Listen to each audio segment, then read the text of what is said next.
evening, wherever you are. I want to talk about kind of how I've grown and scaled 3 different agencies behind me. They're all in different spaces. And I've used the same model for all of them in order to help them grow really quickly. And just a little bit about my background. I actually owned an agency for a while. It took me a long time to get it where I wanted to get it to. I was doing what most people do. I was doing referral-based selling, going into meetings with the Chamber of Commerce and country clubs and what have you. And I grew up a really nice little business. And then towards the end of that business, I started to realize that I needed to generate leads on my own. So I started running my own version of SDR internally, which then led to a lot of growth and working with huge brands like Target and Time Magazine. Then I ultimately sold that agency and then started anew. And when I started anew, I basically said, hey, I want to create agencies in a way that gives me the freedom to do what I want, gives me time and space, and that doesn't need me to be the guru. It's got lots of people that can do what they need to do without Dave stepping in and saying, hey, here's how we fix this. Here's how we make this work.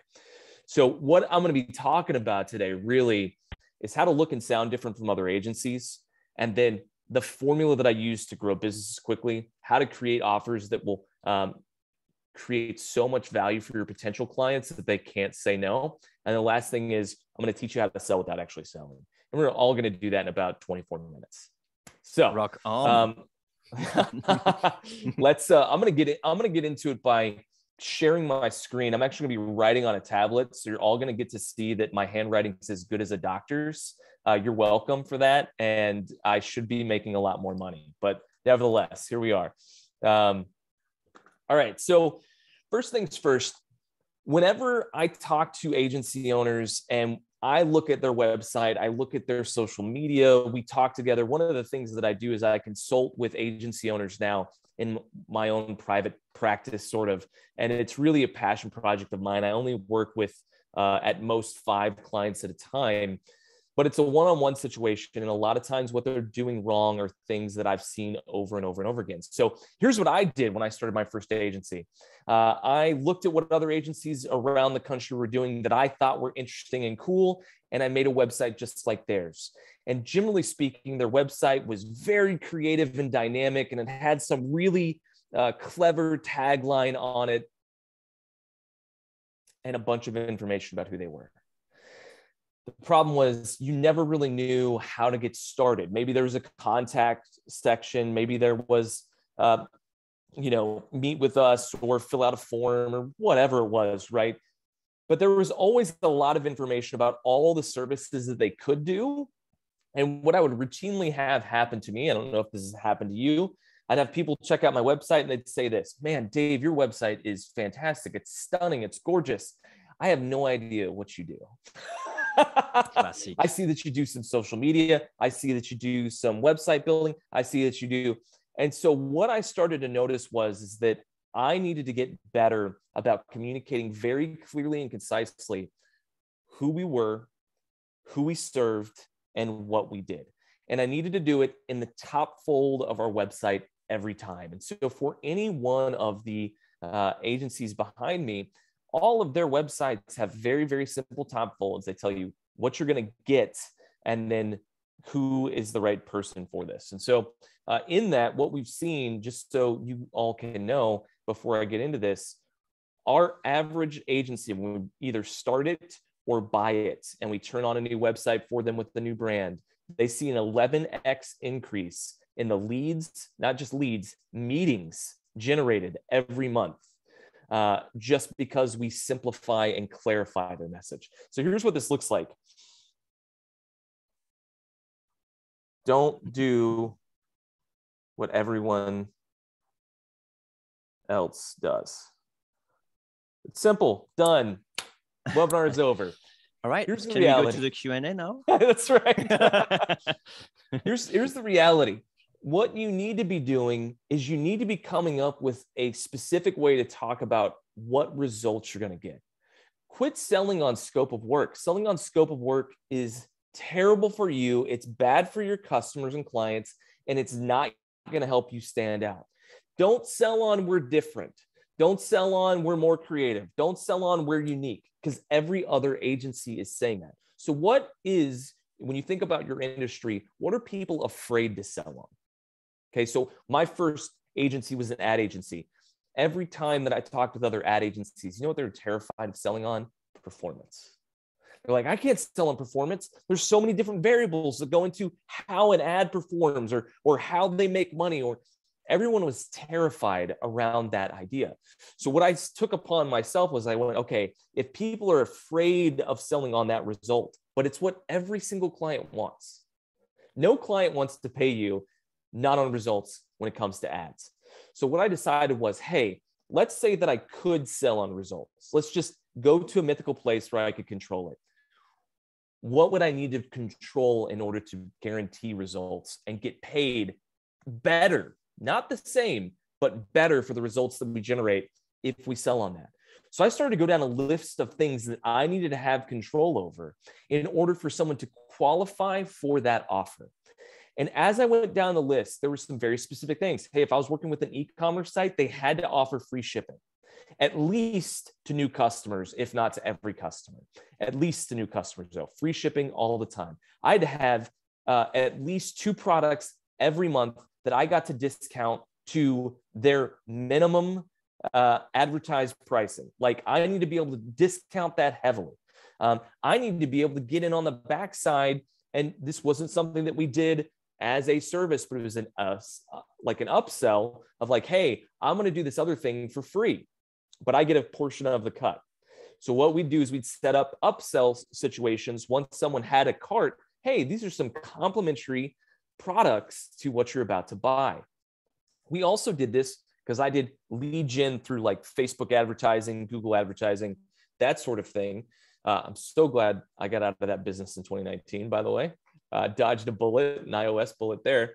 But as I started to sell on that, all of a sudden, the number of clients that I got started to skyrocket. The quality of clients I got started to skyrocket. And this is not just an idea that I've had. This is an idea that multiple people have had that have done really, really well with agencies. I've been to a number of conferences where people have set up a funnel system that a company pays $50,000 for one time, and they just get commission off of it the rest of the time. So they spun up an agency. They built out all these funnels for huge corporations, 22 big companies that everyone's heard of. Then they shut down the agency. Now they just get residuals every month. The lowest residual they've ever gotten since they launched this was $22,000 in a month, and there's no overhead. It's just them. These models that I'm talking about are really, really helpful. So everybody else sells on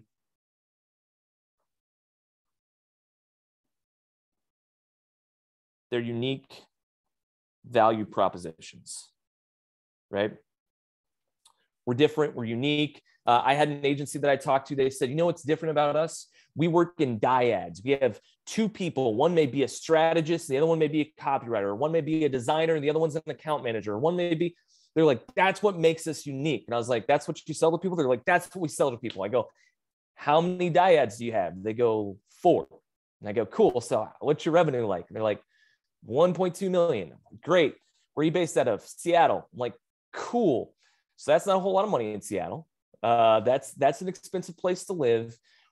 Why aren't you guys growing faster? You do have great creative. I can see it. I've watched it. It's fantastic. Why aren't you selling more? It's because they didn't have a formula or an offer that's going to sell. So as you're looking through this, you're like, okay, cool. How do I look and sound different? Start selling based off results. Start to think about the results that you're going to generate from your customers that they want, and then reverse engineer it a little bit.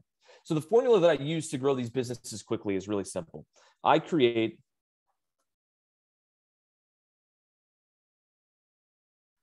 outrageous offers that sound too good to be true, but actually are very profitable. Okay. So one of the agencies that I own is an SDR agency. I think that there's some lead gen agencies in this room.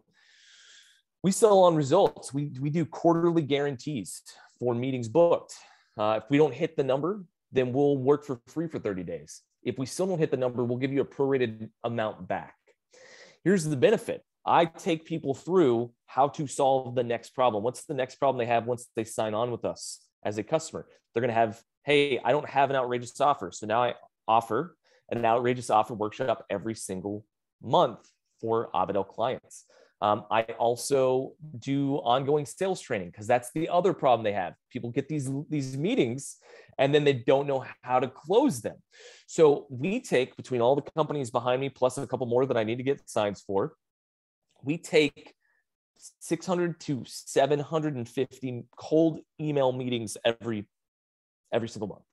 And we close a high percentage of those. Most people are just running their businesses off referrals, right? That's how it works. And so whenever you create an outrageous offer that sounds too good to be true, like, hey, listen, we're going to give you quarterly guarantees. If we don't hit it, we'll work for free. If we still don't hit it, we'll give you your money back. People will flock to you. People will say, hey, I'm interested in that. Let me come join you. I at least want to hear you out. And then what ends up happening is the offer ends up selling itself. And so in this, what can happen is that you can start to steadily increase your prices if you're selling based on results and not based on scope of work. And if you start to be really good, then you will do some things that no one thought is possible. Abidel had a client that was paying it $11,000 per month. Nice little client. They were getting great results. They then got investor money and they want to grow very quickly. They just increased to $100,000 a month. Why did they do that? Because we gave them a yearly, I couldn't give a quarterly guarantee this big, but we gave them a yearly guarantee of 6,500 meetings. So their cost per meeting went way down, but guess what? It's not a scope of work. All I have to do is deliver on results. So if you can start to create these outrageous offers that deliver results, you're going to have great success. So here's the deal. For years, I kept trying to codify a way to talk about creating offers of value. And I did all sorts of stuff to talk through this. Then last year, I read a book from a guy named Alex Hormozy, and he did a way better job of explaining this than I did. So everything that I'm about to show you is mostly Alex Hormozy. I have added some things into this that are going to be helpful to you as you think through what to do with your offer creation that you're doing, right? So whenever you come to an offer, there are 4 basic things that everyone is going to benefit from anytime that they engage with any offer, right? So one is health. Another one is time. Another one is a betterment in relationships. So you may have like, why do people go to couples therapy? Why do they engage with astrology? Whatever, right? Like they're trying to better their relationships. Or the last one is wealth, right? So this is where we live in agency world. We're either trying to help people make money or save money. That's the 2 sides of the wealth coin. If you're in agency life, you're trying to make people more money. It's one of the easiest, as someone that sends out 1 million emails a day, it's one of the easiest things to do when it comes to selling, hey, we're going to help you make more. The hard thing, and this is something that everyone in this group will know, everyone that's worked with an agency has been burned by at least one agency recently. In fact, there's an interesting study that I saw that 80%, get this, y'all, 80% of B2B buyers will switch a vendor in the last 24 months in your space. So that means that more than likely people are coming to you. They've already worked with another agency. They've already been burned. It's already been a bad experience. It already wasn't helpful. So one of the ways that you can overcome this is by having this result-based selling. So then when it comes to the value equation, again, I'm getting a lot of this from Hormozy. I highly recommend his book, $100 Million Offers. But basically it is, this is the value equation. Dream outcome times perceived likelihood of success divided by time times effort and sacrifice equals value, right? So dream outcome for a lot of our clients, what is it? Hey, I want to make more money. Hey, can you make me more money? Now, whether that's get me more leads, build me a new website, get me on a podcast, whatever that is, right? Their ultimate goal is, hey, I want to make more money. Even if they come to you and they say, hey, I want you to do some brand building. I want you to run my social media. I want you to get me to publications. I don't expect to see dollars and cents out of it immediately. What do they ultimately want? Dollars and cents out of it, right? So their dream outcome, and then you can drill down from this. Some of them individually, they're like, I want to retire by 55. I want to sell my company. I want to be able to bring some new investors in. I want whatever that looks like for each individual is going to be unique. That's one of the ways that you can really add value is by speaking to it. My branding agency back here, they are working with a client who he's 60. He really wants to retire at 65. He has the sales consulting company. Guess what? The sales consulting company is him. It's just him. He makes big dollars working with big brands like Barnes & Noble and Brookshires, which I didn't even know that those were still around, or Brookstone rather. And so he'll work with large corporations, get big dollars. Now he's going, hey, how do I sell this thing? Because right now it's just me. But he's got all this knowledge. So we've been helping him put together e-courses and a whole new website that focuses on these canned sales trainings. And it's his method. And it's going to take some time. But ultimately, the goal is, hey, in the next 5 years, can we make your brand here very valuable so that you can exit? Because that's really what he wants. So times the perceived likelihood of success. Hey, do you have a guarantee? Up here, empathy. It's a PR firm. They'll book people on podcasts. They'll get people published in big publications like Forbes and Entrepreneur.com and Inc. and all that sort of stuff. If you don't get into the number of podcasts that they say you're going to get into, they will work for free until you do. If they go to get you into Forbes and you don't get into Forbes, they will give you all of your money back. What does that do? It makes the perceived likelihood of success go up, right? Because you have a guarantee. The other thing that helps this too, of course, Google reviews, of course, testimonials, of course, videos, all those things, of course, help. But we're trying to increase that. On this top side here, we're trying to increase the perceived likelihood and increase the dream outcome. On the bottom here, we're trying to decrease time and decrease effort and sacrifice. When you think about time towards the dream outcome here, if I say, hey, let's say that I was a personal trainer. I'm not, but it sounds cool. And I said, hey, listen, that's right. I'm going to help you get into Marvel superhero shape. And all you have to do is do my program for 18 months. You'd be like, okay, well, that's a really long time. But if I come back to you and I say, hey, listen, I'm going to get you into Marvel superhero shape, and I'm going to do it in 60 days or less. And if I don't, I'll give you your money back. Okay, now you have my attention, because 60 days, I can imagine where I'm going to be in 60 days. 18 months, I don't even know what's going to happen. I don't know what I'm going to have for dinner tonight. You know, like I can't even imagine 18 months from now. So the idea is reduce the time. Companies that do this really well, Amazon.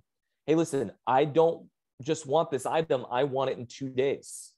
I want it right. I want it in 1 day. I want it today. You think about the rise of companies that are making this happen faster. So some of the things that you can think about when it comes to this, what's your onboarding process like? Each of my companies has an onboarding process that usually takes about 2 to 3 weeks. We're always trying to get that down. I literally bring it up every quarter with every team. Hey, how can we reduce the time from when they sign a contract to when they get a result? How can we do that? We're starting to come up with creative ideas across the board, but we're always trying to imagine that. So one of the things that we're thinking about for the SDR firm is how can we set up a system so that before they make their first payment, they already have a meeting booked on their calendar. So they're like, dang, I'm already getting value. How can you reduce the time to their dream outcome? The effort and sacrifice. Again, go back to the onboarding process. For any one of the companies behind me, they do an initial onboarding call that's 45 minutes to an hour, no more. and they've got it down to a minute. So Avidel does theirs in 45 minutes. VHS does theirs in an hour. Empathy does theirs in an hour. My Dave Valentine consulting brand, I'll do it in 30 minutes. Do a quick onboarding call. What does that do? It reduces the effort. Reduces the effort so they don't have to do as much. Sacrifice. The next time that they meet, it's only a 20-minute meeting. Hey, listen, this is all the things we got. Let's make sure that we go through this really quickly. We're ready to launch your campaign, assuming that everything that you see here looks good based off what we just did from the onboarding call last week and what we're showing you right now. If you're ready, we're going to turn on your campaigns. What's that do? That makes the owner, operator, the client, the CMO, whoever you're talking to, they see their time as being super valued.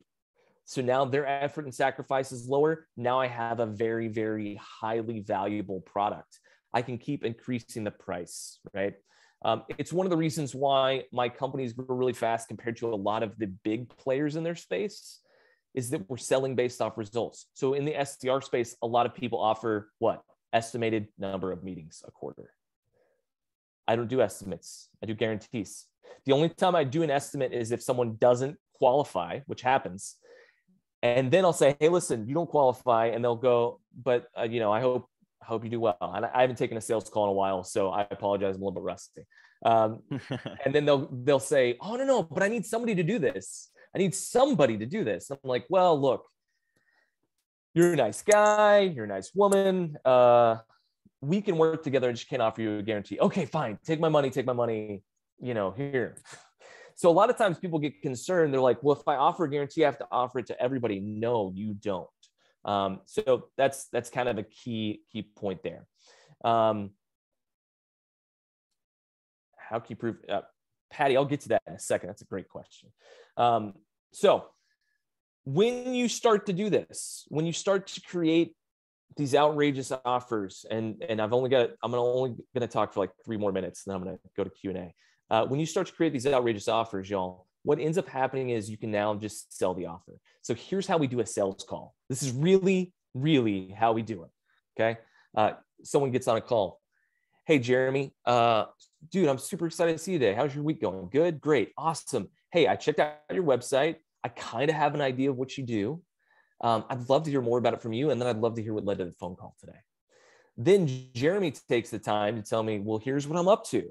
I'm doing this, I'm doing that. Here's what's going on with quick mail. What led to the phone call today was I really need more PR help. Like, I feel like we can get quick mail out there better. Great, man. Awesome. Well, what struck you about the email? The first 15 minutes of a 30-minute call, all we do is discovery, y'all. I'm just discovery. Or as my head of sales at one of the companies would say, we're digging for pain. Like, where's the pain point here?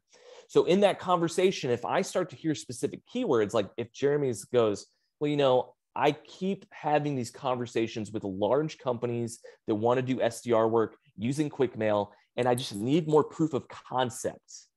I need more proof of concept that we're really legit. So I want to get into Forbes to be able to do that. I also have a lead gen problem. We're reaching a lot of agencies. I'm kind of wanting to see if there's more people out there that could be a good fit for what we're doing. I think that maybe getting onto podcasts as a guest would be helpful. Great. So I'm hearing some things now. I'm kind of getting some ideas for the pain. I'm qualifying to see, by the way, one of the qualifications we have is that you can't be an asshole. So if you're a terrible human being, we'll just disqualify you. Damn, we can't work together. Damn it. And so then after I qualify for 15 minutes, I'll say, great, Jeremy, good news is you qualify. What I'm going to do is I'm going to now tell you what the offer is. The offer is so good, it's going to sell itself. So here's the deal. If you work with Empathy to do your PR, we guarantee that you're going to see a 15-to-1 ROI or your money back. And on top of that, we're also going to guarantee that you get the placement. And if you don't get the placement in Forbes or Inc. or Entrepreneur, or we don't get you on the 24 podcasts that you want to be on in total, we'll work for free or we'll give you your money back. Does that sound like a good plan to you? And that's it. And then they'll say, yeah, that sounds great. I go, great. Do you have any other questions for me? And then they start to ask, well, where's your team based? How does it work? What does it look? Great. Let the prospect ask the questions. You're an open book. You'll tell them whatever they want to know. I always like to say, and it's true, transparency is one of our core values as a company. So what that means to me is I will literally tell you whatever you want to know. It's how I live my life. I have no secrets. You want to know about something? I'll tell you. So the whole idea here is if you start to center your sales pitch around the offer, here's what will happen, because I want y'all to hear this.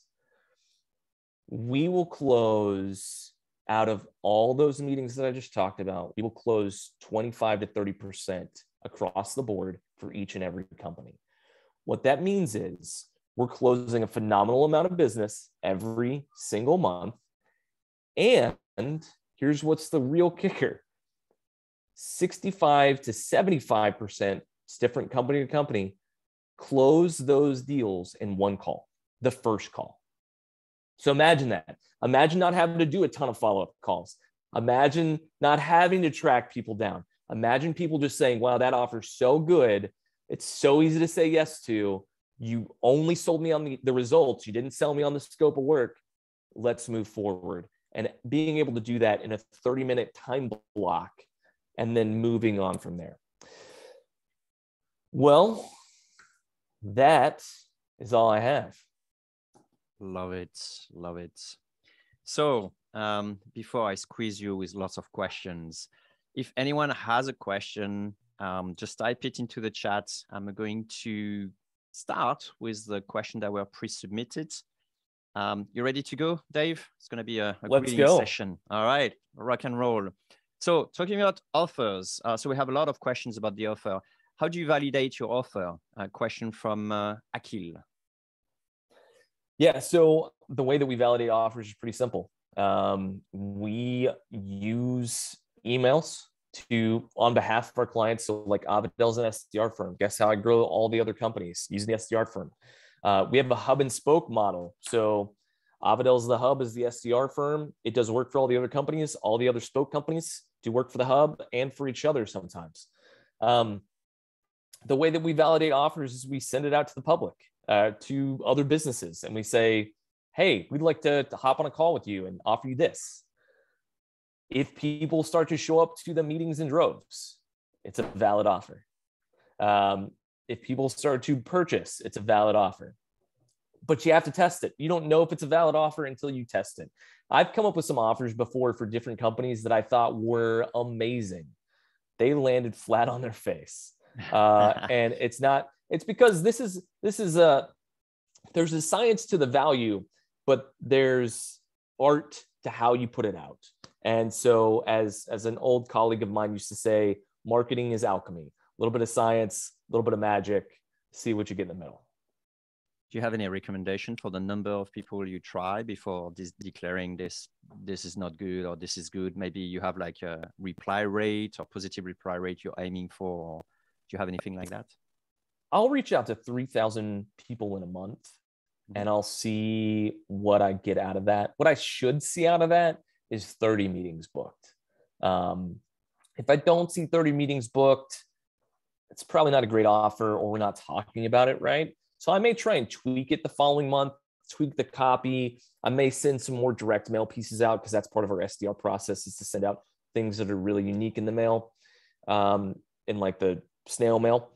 But for the most part, it's like, yeah, I'm going to try it for a month. Let's see where we go and see what we kind of get from that. I always create kind of new tracking methods to figure out what's working and what isn't. And so, yeah, generally 30 meetings in a month is what I'm looking for from a new offer. Got it. Well, thanks. Super helpful to have some numbers to think about it. Sorry, yeah. Patty, I actually missed your question. I went directly with the pre-question, but we got a question from Patty, which is a good one, by the way. How do you prove results before the first invoice? If you charge for discovery, a strategy meeting to discuss goals and tactics. So I don't know that you can do that, Patty. What I would do for that if I was you is I would just offer a full money back guarantee or not charge for the discovery strategy meeting at all. A lot of people that I respect that coach agencies that are my friends recommend charging for strategy and discovery calls.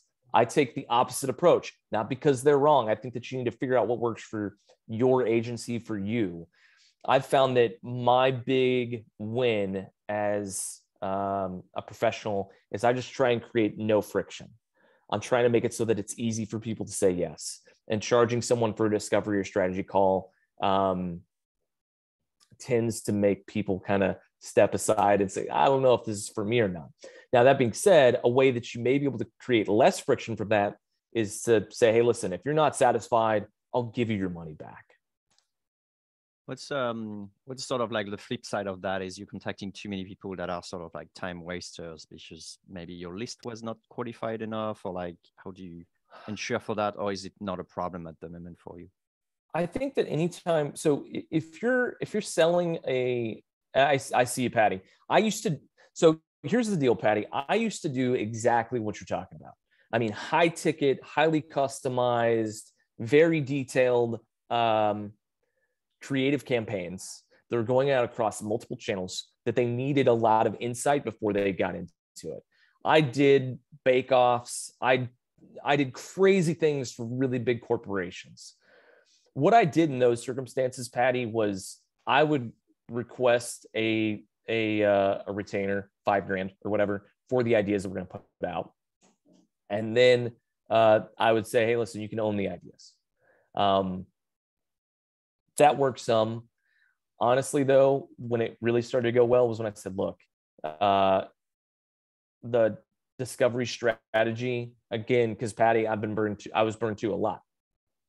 The discovery and strategy, I would just say, look, I'm going to do this for you. If you're not satisfied, then I'll give you your money back. Most of the time they were satisfied. They just decided not to move forward with us. And so then I could pocket that money, but everybody felt okay with that.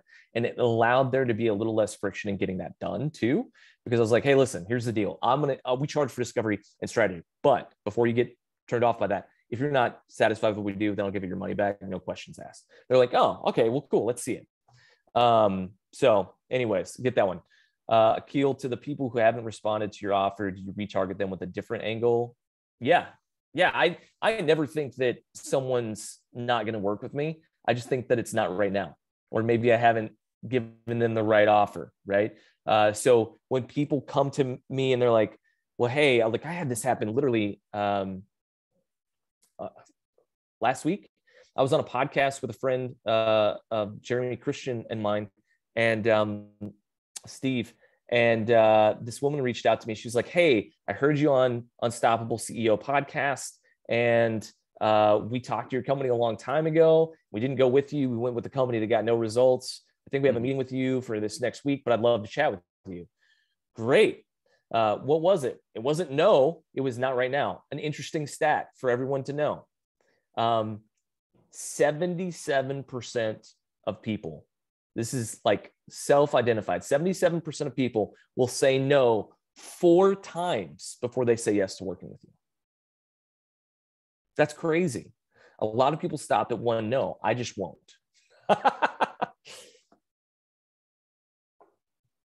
Writing down the number. That's a good one. Love it. Question from Quentin. I like the question.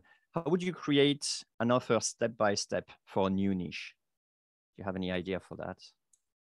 Yeah. So for a new niche, I would start to reach out. So if it were me and I was like going at this from the ground up, if I didn't know a whole lot about that niche, I would start to do interviews where I would say, hey, listen, I'm doing research for my company. I just want to get to understand your business better.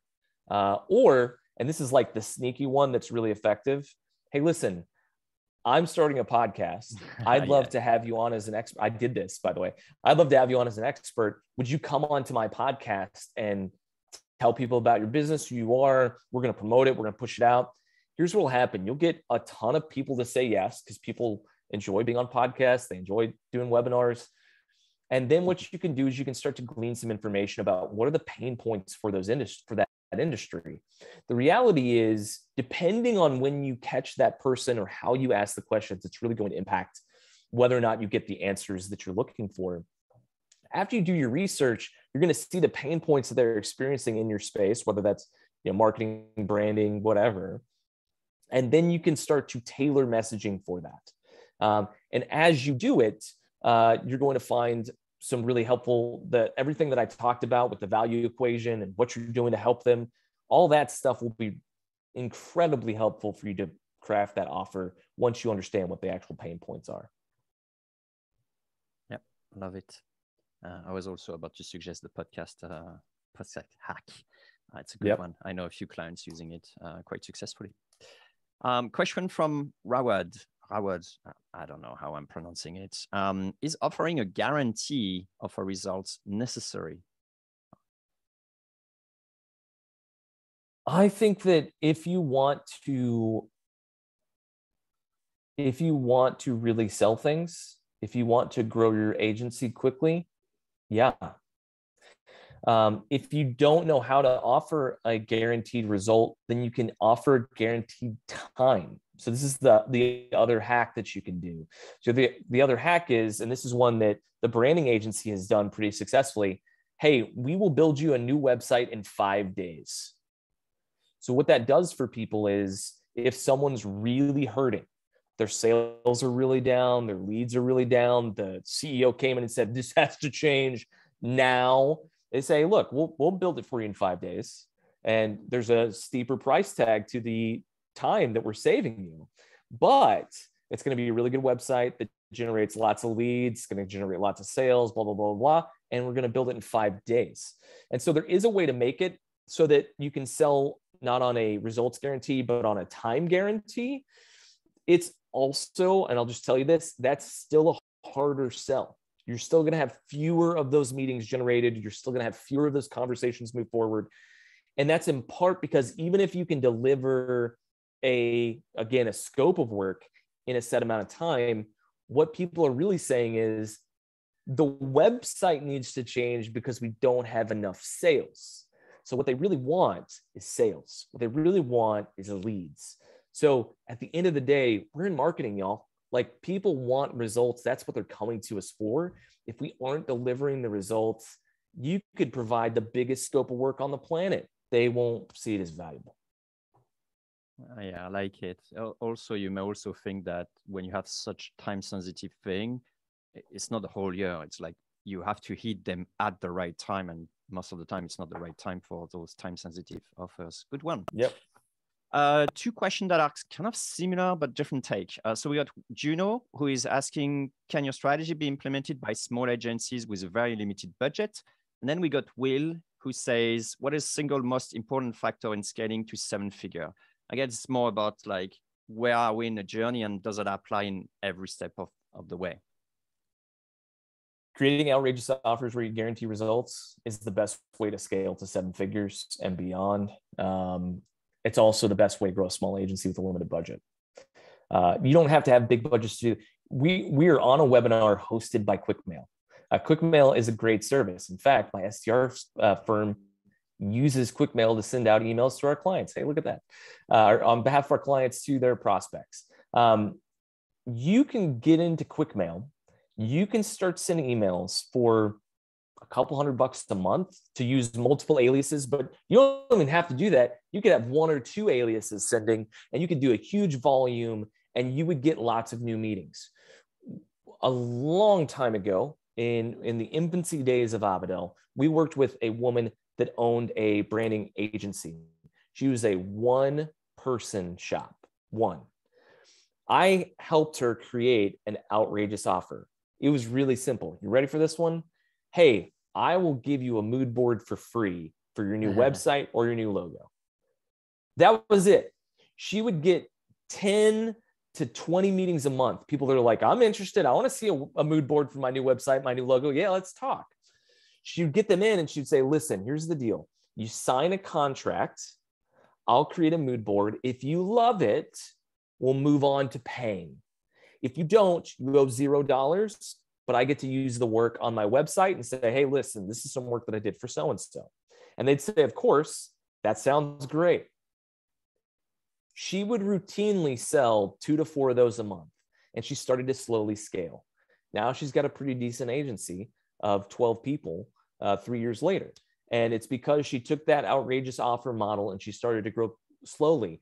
She didn't have a huge budget. She didn't have a lot.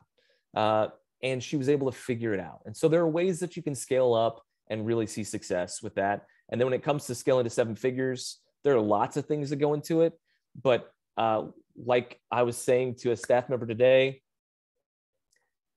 every company that grows, it's not because they have the best service or the best product. It's they have the best marketing, they have the best sales. That's it. I wish it was different, but that's partly why the work that everyone does on this call is so vital.